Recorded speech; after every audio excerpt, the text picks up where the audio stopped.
அலியார் ரஸியல்லாஹு தஆலா அன்ஹு பற்றி ஒரு கதை வரும். அவர் என்ன பண்றார், ஒரு நாள் குதிரையில சண்டை போட்டுட்டு இருக்கிறார். முன்னால இருக்கிற யூதன் குதிரையில சண்டை போட்டுட்டு இருக்கிறான். அந்த குதிரை அவர் கையில இருக்கிற வாளுக்கு பேர் துல்பஹரா. அது இந்த பக்கமும் வெட்டும் இந்த பக்கமும் வெட்டும். அவர் துல்துல்ங்கிற குதிரையில இருக்கார். துல்துல் குதிரையில துல்பஹராவோட உட்கார்ந்து சண்டை போட்டு இருக்கிறாரு. திடீர்னு அவருடைய கையில இருக்கக்கூடிய வாள் குதிரையை வெட்டிருதுங்க. அவன் கீழே சாஞ்சிடும்.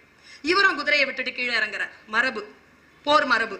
ரெண்டு பேரும் சண்டை போட்டுட்டே இருக்காங்க. ஒரு அடி அடிச்சார் பாருங்க, வாள் பறந்துருச்சு. அவன் கீழே விழுந்துட்டான். கீழே விழுந்தவருடைய கழுத்துல போய் இவர் முட்டி கால வச்சுட்டார்.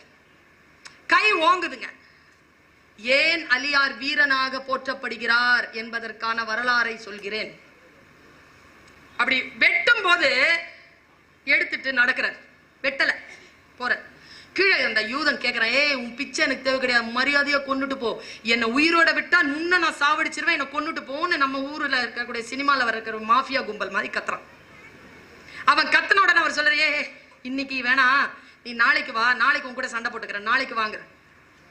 ஏ இன்னைக்கு சண்டை முடியணும், நீ என்ன தோக்கடிச்சிட்ட, இந்தா சண்டை போடு, இதோ நான் இருக்கிறேன், சண்டை போடு. நீ என்ன விட்டுட்டு போறது, வாழை வாங்கிட்டு விட்டுட்டு. அவர் கேட்டான், சரி நீ என்ன பண்ண? நான் என்ன பண்ண? நீ குதிரையில இருந்த, நான் குதிரையில இருந்தேன், என் வாள் அடிச்சுது, உன் குதிரை போயிடுச்சு, நான் கீழே இறங்கினா இல்லையா? ஆமா.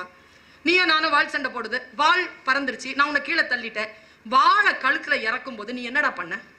நான் என்னடா பண்ண? என் முகத்துல காரி துப்புன. ஆமா துப்புன. துப்புன உடனே உன் மேல எனக்கு தனிப்பட்ட கோபம் வந்தது. நீ யாரோ நான் யாரோ, நானும் நீயும் ஒரு நோக்கத்திற்காக சண்டை போட்டு கொண்டிருக்கிறோம். அந்த நோக்கம் போய் உன் மீது தனிப்பட்ட முறையில் அந்த கோபம் வந்தது. என் மீது எச்சில் தெரித்ததனால் நான் அந்த கொலையை செய்திருந்தால் அது வீரம் இருந்திருக்காது, அது வன்முறையாக இருந்திருக்கும்.